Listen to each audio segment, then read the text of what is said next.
Why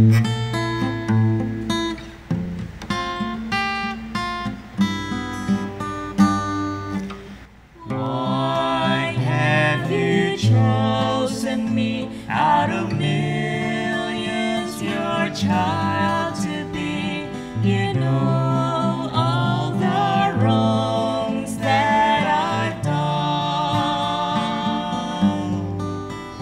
Oh, how could you pardon me, forgive my iniquity, to save me gave Jesus your Son. Oh Lord, help me be what you want me to be. Your words I will strive to obey. My life now I give, for you I will live and walk by your side all the way. I am amazed to know that our God so great could love me so. Is willing and wanting to bless. His grace is so wonderful, His mercy so bountiful, and I can't understand it, I confess. Oh Lord, help me be what you want me to be. Your word I will strive to obey. My life now I give, for you I will live and walk by your side all the way. My life now I give, for you I will live and walk by your side all the way. And walk by your side all the way.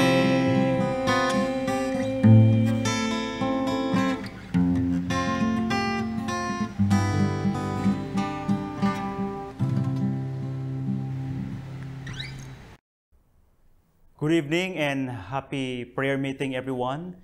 Brothers and sisters, it's a great privilege to worship with you this evening through online worship. On behalf of Proposed Northern Panay Mission, I would like to extend our greetings to all our brethren from West Visayan Conference throughout the whole world. We are so grateful to be with you this evening. On behalf of Northern Panay, Proposed Northern Panay Mission, we praise God for this wonderful evening where we worship God together through online worship. Our topic for tonight is entitled Facing Crisis with Confidence. But before we go further in our study, I'm requesting everyone to please bow your head for a word of prayer. Let us pray. Father in heaven, we come to you tonight. We commit our lives unto you. We praise you for this wonderful evening where we could worship you and study your holy word. May you speak to your people through your servant, through me. May you hide me behind your cross. May you give me knowledge and wisdom as we ponder upon the holy word. Guide us with your Holy Spirit and help us, Lord, to meet the objectives of our worship for tonight. In Jesus' name, amen. Facing crisis with confidence. As God's people, how do we face this crisis with confidence? Aside from prayer, we need to do things that could glorify God. According mga utod sa aton nga Department of Health or sa aton nga World Health Organization, as of July 15, 2020, there are 13,113,181 confirmed cases throughout the whole world and 573,288 confirmed deaths. Diri sa Pilipinas, mga kauturan, total confirmed infections have increased up to 57,545, while deaths have reached up to 1,603 in the Philippines as of July 15, 2020.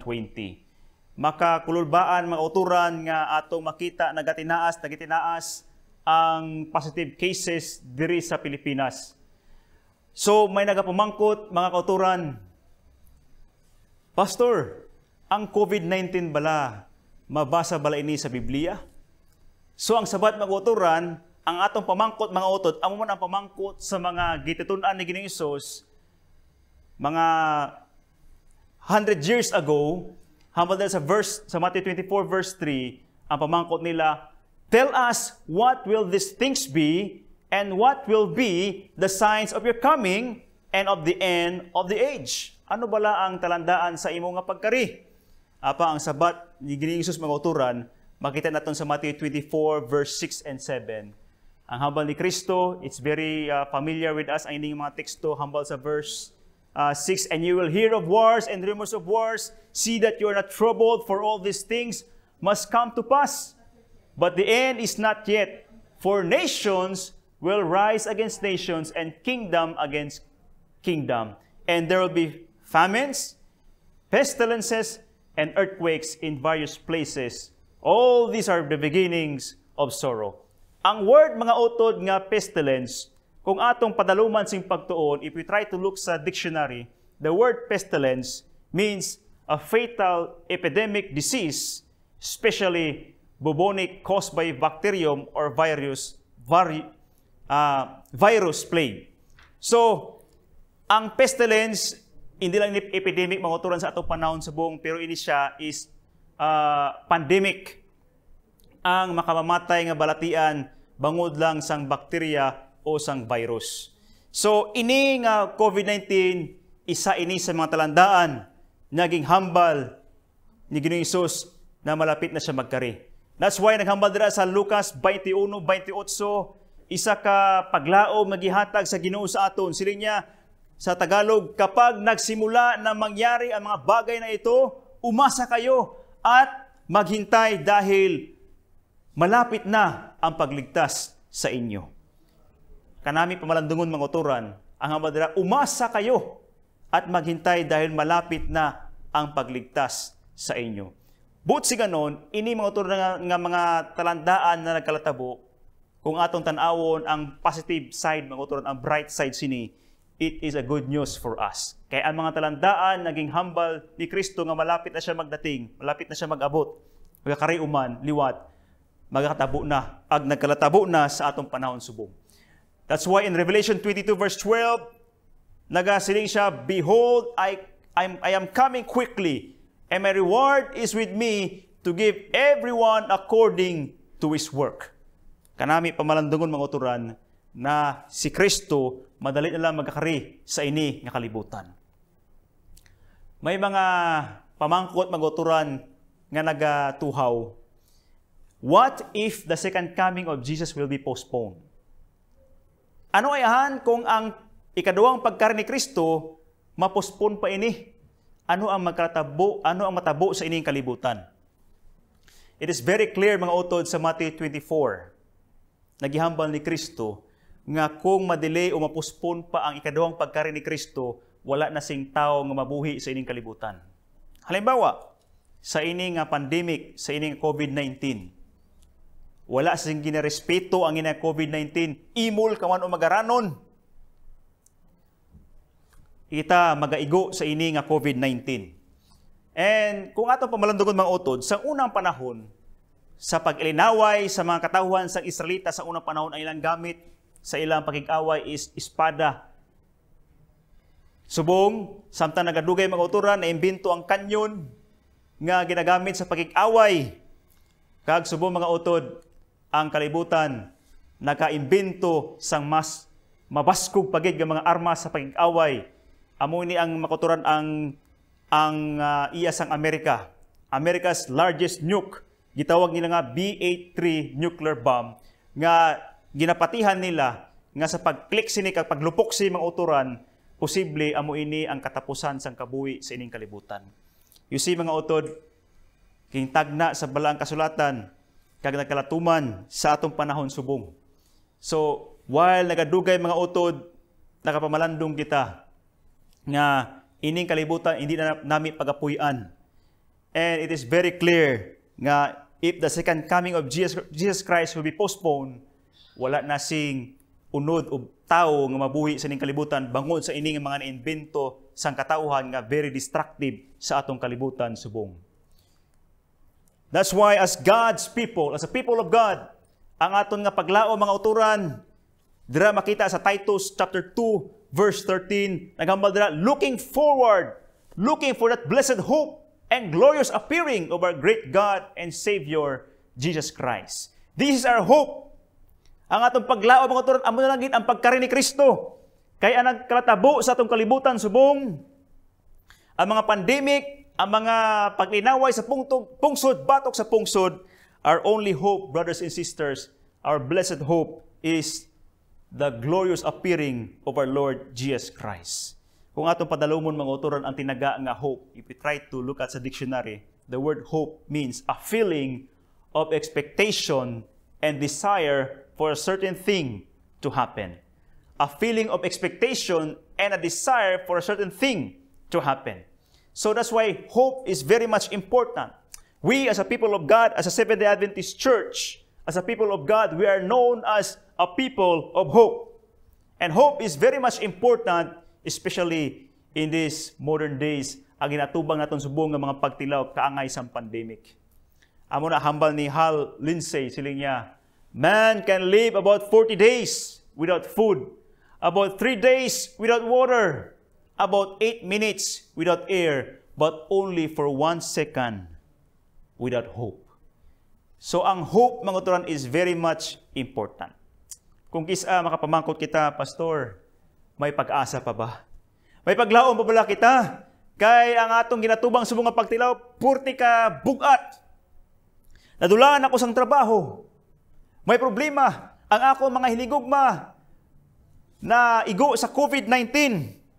Kag ang mga gutom na naglatabo, may pag-asa pa ba ang aton nga kalibutan subong? Mga utod, may pag-asa pa. May paglaom pa kita. Why? Because we have a big God. May Ginoo kita ang ginaalagaran, may Ginoo kita ginasimba. So, ang ining Ginoo na itong ginalagaran, mga utod, this is our only hope, our source of inspiration, our blessed hope. Ang hambal dira sa Win Wellness, mga utod, na itong ginatunan sa atong care group, hope and you will live. Despair, and you will die. So, ang atong paglaom mga uturan, amo si Ginoong Hesus. Because He is our blessed hope. With Christ, life with Christ is an endless hope.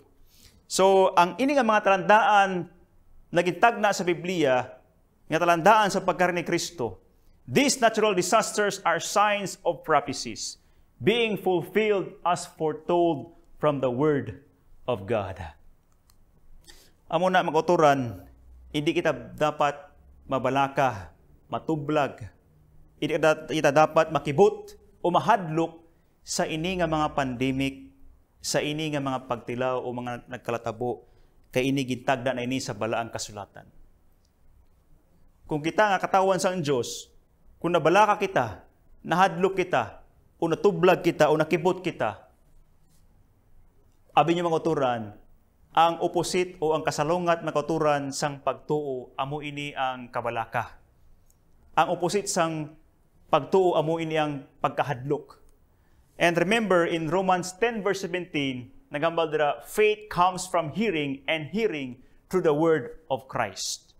Hindi ayhan mga uturan nga ang rason nga nahadlok kita o natublag kita, bangod kay kulang kita sa pagpamati sang pulong sang Diyos. Kay kung kita mga uturan mamati sang pulong sang Diyos, magabasa kita sang pulong sang Diyos, magatuon kita sa pulong sang Dios, amo ini ang magapabakod sa atong pagtuo. Because faith comes from hearing, and hearing the word of Christ.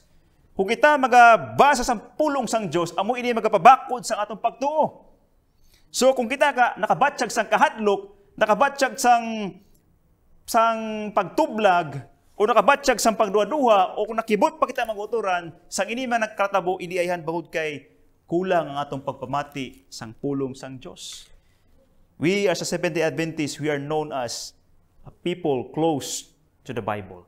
So we have to read our Bible kung kita nakabatsyag sang kahadlok, kag pagduha-duha o katublag, because faith comes from hearing, and hearing the Word of God.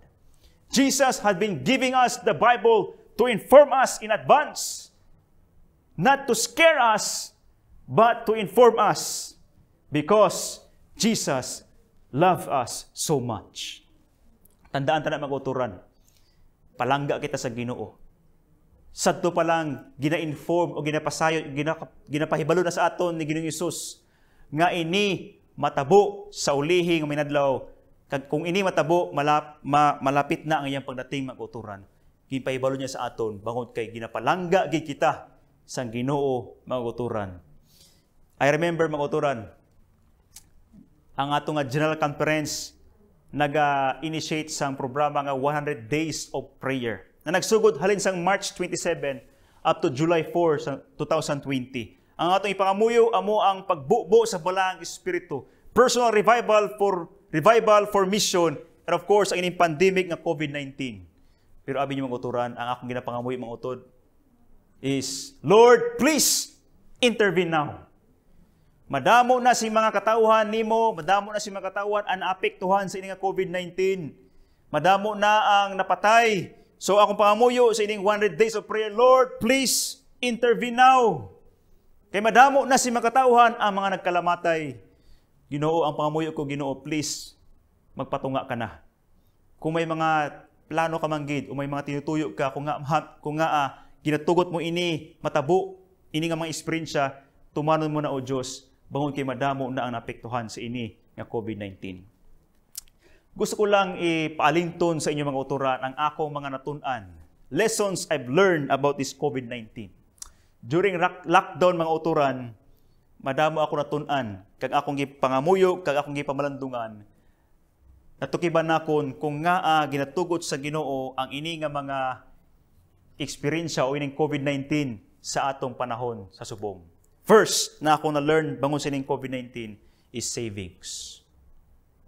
Maliban sa pangamuyo mga uturan as a people of God, maliban sa pangamuyo, kinahanglan may ara manggitasing ginahimo, himuon taban ang atong nga bahin bilang katawan sang Dios. We need to have our savings. Natuduman ko mag-uturan ang during our Zoom meeting, ging announce ni Pastor Kerry Estrevilla nga i-promote gid sa mga katauhan sang Dios, sa mga kauturan nga mag-savings gid kag magtanom gid, maghimo sang aton nga garden sa atong nga mga puloy-anan, sa atong nga eskwelahan kag sa atong nga simbahan. Kay one time kuno may nagkadto diri sa conference after 2 days nga lockdown. Nagpangayo bulig sa conference niya, Pastor, ano ang inyong mabulig sa amon kay nag-lockdown kag wala kami sing pangabuhian. Mga utod, pamalundungon ta mga uturan, savings is very much important. Mahimo mga uturan nga maayo imong negosyo subong, maayo imong pangabuhi subong, pero kung mag-abot ang pareho sang lockdown, paano ikaw kung wala ka savings? Kung wala ka kasing naipunan nga kwarta mga utod. So as a people of God, as a people of hope, maliban sa pagtuo, mga uturan, maliban sa pangamuyo, kinahanglan, we have to do our part. Maliban sa pagpangayo sa bulig sa Ginoo, we need to have savings as God's people. According sa Adventist Home, page 396, the means you have earned has not been wisely economically expended so as to leave a margin should you be sick and our family deprived of the means you bring to sustain them. Your family should have something to rely upon if you should be brought into straitened places. With economy, you may place something at interest. With wise management, you can save something after paying your debts. Laid aside $1 or $2 as a week managing to this by refraining from the purchasing things which seem to be necessary but which could be dispensed with. Mga utod, ang savings very important sa aton as a people of God. Hambal diri mga utod, at hagi hambal diri nga hindi kita magbinakal sa mga butang nga hindi naman naton kinahanglanon, gusto lang naton. Papauli kita sa atong balay. Tanawon na atong nga balay mga uturan, madamo kita sing mga pagkabutang nga gibakal na hindi naman naton kinahanglanon, gusto lang naton. Nag-sale sa Gaisano, baka ka sang pinggan, pagtapos mo baka sang pinggan, ibutang mo lang sa kabinet. Pag-sale naman sa SM, nagbakal ka naman sang pinggan, pagtapos mo bakal, ibutang mo lang man sa imong aparador, ihimo mo lang nga dekorasyon. Mga utod, hindi naton na kinahanglanon, gusto lang naton. Kung ano nga bago nga model subong sang cellphone, ginabakal mo man, although pwede pa man ang imong daan nga cellphone, daan nga laptop, nga kinahanglan mo gid mag-update kung ano ang bag nga maangkon, kung ano ang bago subong nga model sang cellphone. Brothers and sisters, bilang katawan sang Dios, we need to have savings. Practice economy. Siling di mauturan sa writings ni Ellen G. White, kag sa atong pag-practice ang economy, we have to save agod nga makabulig kita sa bulaton sang Dios sa financial nga mga butang, maliban sa atong pagsuporta sa bulaton sang Ginoo. Number 2, lesson that I've learned sa ining COVID-19. Have your own garden. Magtanom kita mag-uturan sa aton nga garden, sa aton nga likod balay, sa aton nga simbahan, sa guwa sa atong simbahan, sa aton nga puloy-anan, sa atong eskwelahan, magtanom kita. Amo na nga ginasuportahan ginaton ang programa subong sang West Visayan Conference, gulayan sa tahanan, gulayan sa paaralan, gulayan sa simbahan. Amo na mag-uturan dito sa atong opisina sa Proposed Northern Panay Mission. Sa inyo nakita mag-uturan sa picture, ako nga asawa, ako nga bata, kaga akon, amon nga schoolboy, naga-gardening kami mag-uturan, no? Ginashare man namon ini sa among mga kaingod, sa mag-uturan, no? Kung gusto niyo nga mangayo sang talbos sang kabote, kag sang malunggay, kag sang saluyot, kadto kamo dito mag-uturan sa atong opisina dira sa Istansya Kalibo Aklan, kay tagaan namon kamo. Gulayan sa tahanan, gulayan sa paaralan, gulayan sa simbahan, aton ni i-promote mag-uturan, i-apply tani sa aton nga balay, sa aton nga simbahan, sa aton nga eskwelahan. As a people of God, kinahanglan ta ini. Naduduman ko mag-uturan sa nakabisita ko dito sa aton mga kauturan dito sa Badyo Numancia Aklan, kag dito sa Bayang Batan Aklan, nakabisita ko dito sa ila. Halos kada balay dito mag-uturan sa aton mga utod may mga garden. Siling sang isa atong isa ka utod, siling ni Brother Joe, Pastor, daw wala di lockdown sa amon no, kay puros garden, no, damo sila sa mga gipang tanong dito mga uturan. As a people of God, we need to have our own garden, agod nga bilang isa sa mga preparasyon sa aton sa malapit nga pagkarin ni Kristo. Number 2, na ako na learn mga uturan bangon sa ini nga COVID-19, God wants us to experience His power. The Bible says in Joshua chapter 3 verse 5, consecrate yourselves, for tomorrow the Lord will do amazing things among you. Kanami nga saad sa Ginoo sa atong mga utod, that we consecrate ourselves, for tomorrow the Lord will do amazing things among you. Abi niyo mga uturan, last April, pag-lockdown gid mga uturan dito sa Aklan. Ang inyong alagad, kupod sa atong amigo si Brother Noel Tamagos, amo ni siya ang aton nga Adventist Community Services leader dira sa Kalibo. Nagapangayo kami motoran sang permit kay Governor Miraflores. Permit nga tugotan kami magtabok-tabok sa lain-laing nga banwa sang Aklan agod sa pagpanagtag sang bugas sa aton nga makauturan sa lain-laing nga distrito, dito sa Malay, dito sa Ibahay. Kag nagapanghatag man kami makauturan sang pamahaw or snacks sa aton mga frontliners, sa mga frontliners na taton, sa pulis. Kag sinako-sako nga mga bugas ang among ginabakal makauturan agod sa pagdulong sa aton makauturan sa lain-laing nga mga distrito. Nagadulong kami sang bugas, no? Bakal kami sa mga canned goods para sa atong makauturan agod nga mabatyagan nila ang pagpalangga sang Ginoo despite sa inang COVID-19. Now, isa inakadlaw, no, samtang kami nagabiyahe mag-uturan. Siling ko, nagasakit ako nga tutunlan. Daw kailan tunon ako, daw trangkasuhon ako. Di si Brother Noel, kinulbaan siya, baw si pastor, nagka-COVID-19. So, bangon sa ito mag-uturan, no, biskan akong asawa mga utod, no, karagwa ko sa amon nga balay, ginaaway niya ako mag-uturan, sila niya, dunduman mo, may arap ikaw asawa kag bata. So, bangod sa ito mag-uturan, nagpahuay ako, kag nagpakamuhi ako sa Ginoo, Lord, please heal me. Crisis subong Ginoo. Kag, hindi ko gusto magkato sa ospital. Lord, please heal me kung mayroon ka pa plano sa akong kabuhi. Abi yung mag-uturan sa sige ko pangamuyo, kag sige ko tiyog-tiyog dira sa atong opisina. Nakita ko ni mga utod ang ining tanglad kag ining oregano. So ako ning gi-research mga uturan, kag nakita ko kag natukiban ko nga ining tanglad kag oregano, ini sila mga uturan mga antibacterial, ini mga uturan antibacterial. So ako ining ging laga mga utod for 5 to 10 minutes, ginainom ko ini for 3 days.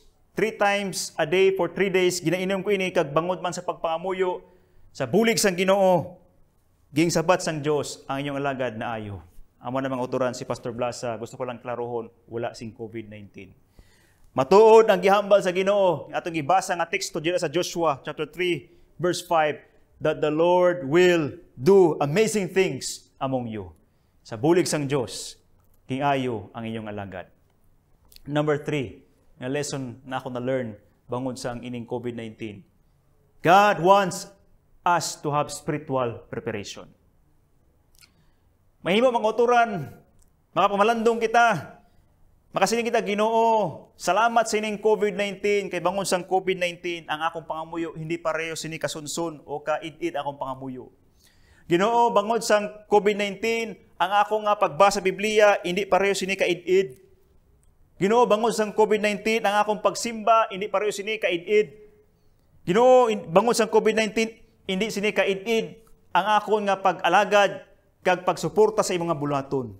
Brothers and sisters, ging tugot sa Ginoo ining COVID-19, I believe, agod maka-experience kita, kag makapamalandong kita, nga gusto sang Ginoo nga atong i-prioritize ang spiritual preparation. Kung amat makuturan, kung kisa, sako kita sa atong negosyo nga wala na kita panahon sa atong pagbasa Bible, kulang ang atong pagpangamuyo, panahon sa pagpangamuyo, kag ang atong pagsimba, kung amat, kung kisa, hindi naton mait-it ang atong pagsimba, bangod sa atong kasakuon sa paghimo o pagnegosyo, kag pagpaninguwa, bangod sa atong pangabuhi, mga utod. But bangod sa ining COVID-19, God permit these things to happen for us to experience, to rearrange the priorities of our life, and that is a spiritual preparation. Biskan ang mga non-Adventist o non-Christians ka mga katauhan, kaangay isa ka US director, si David Lynch, siling niya, the world will be kinder and more spiritual after coronavirus. So kung hindi pa lang bangon sa coronavirus mga uturan, wala ginakahambal sini si David Lynch. That's why, as a people of God, ato ning ang kunon mga uturan, ang gugma sang Diyos. God's unfailing love, ang mga saad sang Ginoo, let God's promises shine on your problems. Sa panahon subong, sa ining COVID-19, let us claim the promises of God. Remember, in the Bible, diri sa Biblia, mga uturan, there are 3,572 promises in the Bible. Liwaton ko mga uturan. There are 3,572 promises in the Bible. Let us claim those promises, brothers and sisters, especially sa atong nga problema o sa mga pandemic o challenges na atong giatubang subong. And sa pagluwas ng Ginoo sa aton, giluwas kita sang Dios. Ging tagaan niya kita sa atong mga kinanglanon, giluwas niya kita, gisabat niya atong pangamuyo. Amo na bangon sang kaayo sang Dios. Amo na ang pamangkot ni David, mabasa naton sa Psalm 116 verse 12. Ang iyang pamangkot, na amo man ito pamangkot man sa ining panahon sang COVID. What can I offer the Lord for all His goodness to me? Ano bala ako nga ihatag sa Ginoo bangod sang kaayo niya sa akon? It's a question that need to be answered by you and me bilang katawan sang Diyos. Agabi niyo mga utod, ang nami nga pagsabat sa ina nga pamangkot. Makasiling kita, Lord, I offer my life to you.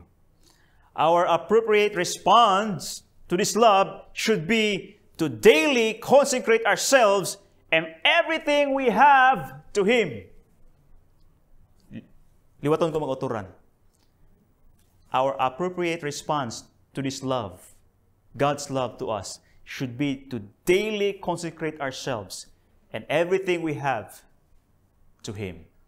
Amo na hambal mga uturan sa Prophets and Kings, page 626.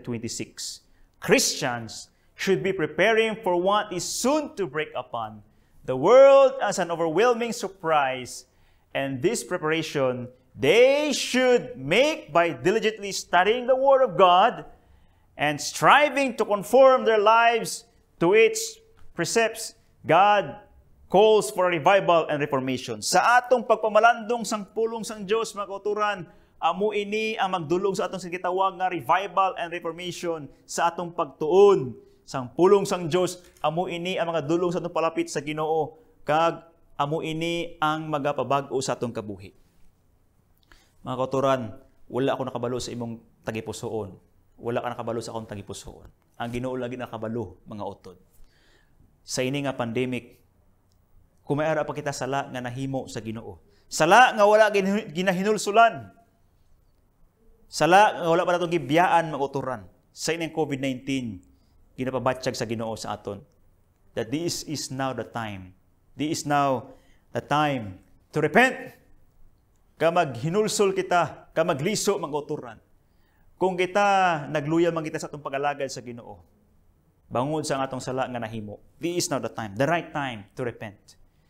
Let us commit our lives to God. Nakita ko ni nga t-shirt mga uturan, kaya mo na gibutang ko diri. Naghambal abi diri, the greatest mistake you can make is to die without Jesus. Daw kasubo umalandungon mga uturan. Mapatay nga wala kay Kristo. So accept Jesus Christ as your Lord and Savior while you are alive. Mahimo mga uturan, gigibaton mo si Kristo, subong yung mga personal nga maluwas, sa naligad ng mga tinuig. Pero sa ikaw, nahulog sa pagpakasala liwat, dako gina mga uturan nga disgrasya kung mapatay ka nga wala kay Kristo, nga wala ka nakabalik kay Ginoong Hesus. Because the greatest mistake you can make is to die without Jesus Christ. So this is not the right time. God is calling us to repent, to accept Him as your personal Savior. Sa giambal sa Christ Object Lessons, page 331, kung ikaw nag-struggle ka mga uturan, kag nabudlayan ka kung paano magbago sa imong kabuhi, kung paano magtugyan sa Ginoo, the good news is, amo ni gihambal sa Christ Object Lesson, page 331. As the will of man cooperates with the will of God, it becomes omnipotent. Whatever is to be done at His command may be accomplished in His strength.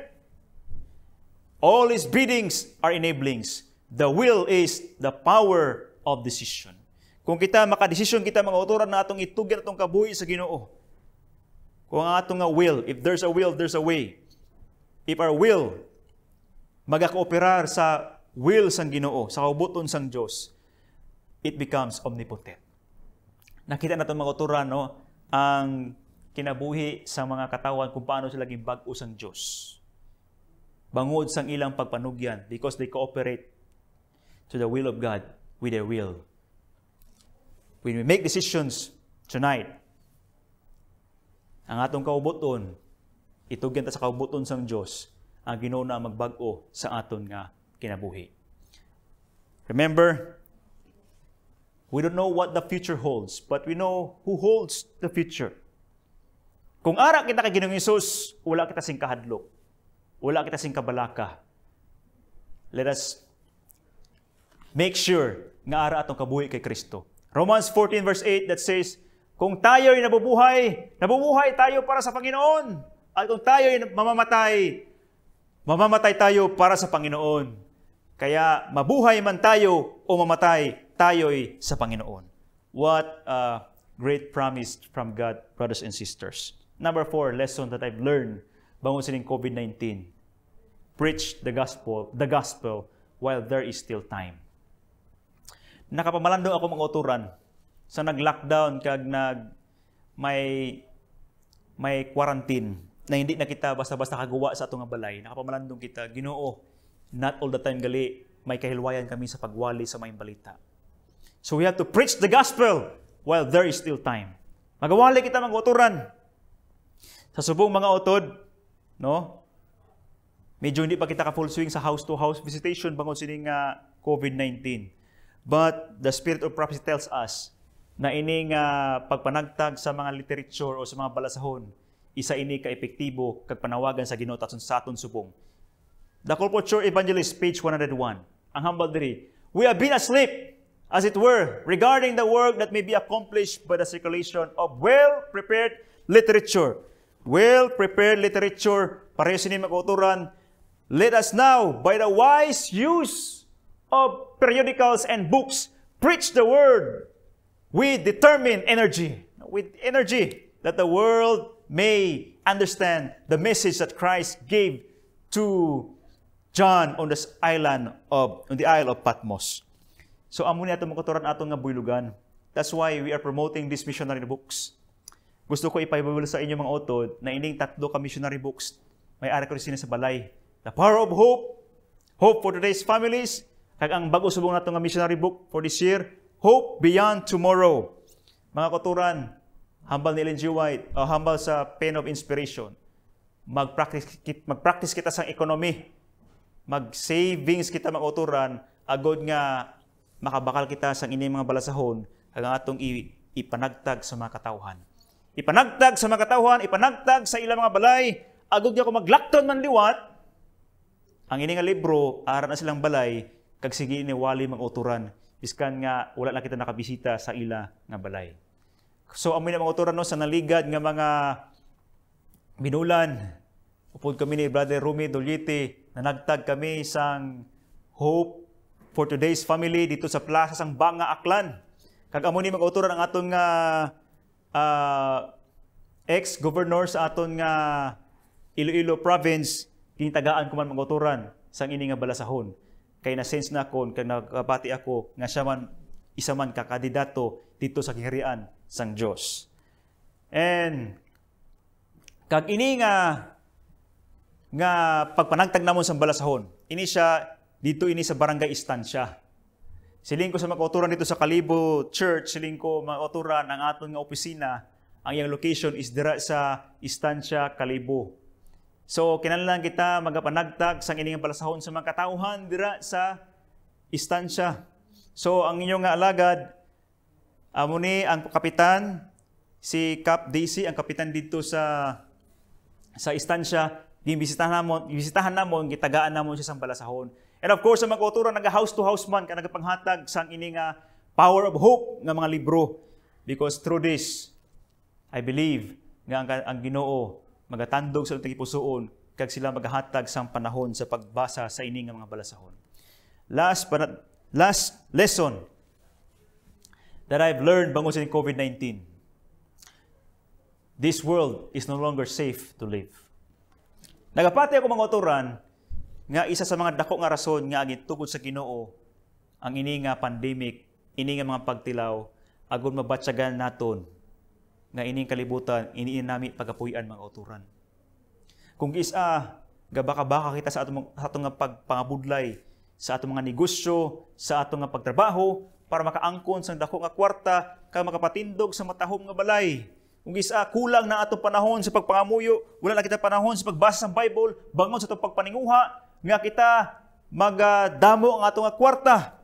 Mga uturan, kung amuni imo nga handom pa, una-unaon ta ini. Ini nga pandemic nga tugod sa Ginoo, agon mabatyagan ta that this world is no longer safe to live. Hindi na nami pagapuy-an mga uturan. Ang aton nga goal, ang aton nga lalabuton, amo ang gingarian sang Dios, amo ang langit, amo ni ang aton nga tinguhaan mga uturan, Kay amo ini ang tinutuyo kung haa nagkakinabuhi kita sining kalibutan that is to have relationship with Jesus Christ. Ang atong tinutuyo, ang atong nga lalaputon na makaupod kita sa iya sa ngirian sa langit. Ang saad niya sa aton mga utod sa John 14 verse 1 to 3. In verse 2 nagsiling dira, sa tahanan ng aking ama ay maraming silid. Pupunta ako roon para ipaghanda kayo ng lugar. Hindi ko ito sasabihin kung hindi ito totoo. Kapag naroon na ako at naipaghanda na kayo ng lugar, babalik ako at isasama ko kayo upang kung nasaan ako ay naroon din kayo. Ayan po ay pangako ng ating Panginoong Hesus. As sa Revelation 22 verse 12, uulitin ko po, sinabi ng Panginoong Hesus, malapit na akong dumating, dala ko ang aking gantimpala para sa bawat isa ayon sa mga ginawa niya. Atong pamalandungon mga uturan, ang ining COVID-19, kung atong tanawon ang bright side, ang mga positive sides, may mensahe ang Ginoo sa aton. Nga atong i-arrange ang mga priorities sa atong kabuhi. Remember, ang Ginoo nagapalangga sa aton agod. Amo na nga ginapahibalo niya sa aton, ini nga mga tanda sa iyang pagkari, ini nga mga tagna nga nagkaratuman sa atong panahon subong, gina-inform niya sa aton, ginapahibalo niya sa aton in advance. Bangod kay palangga kita sa Ginoo. Ang atong paglaom, amo ang ikadawang pagkari ni Kristo. Amo na ining pandemic, in a crisis, aton na eksperyensyahan, agad mabatsyagan naton nga lapit na ang pagkari ni Kristo. And we are a people of hope. Atong ipalington ang paglaom naging hatag sa Ginoo sa aton. Atong ipalington ang maayong balita samtang may panahon pa. Si Kristo mag-uturan nagapanawagan sa aton karong nga gabi.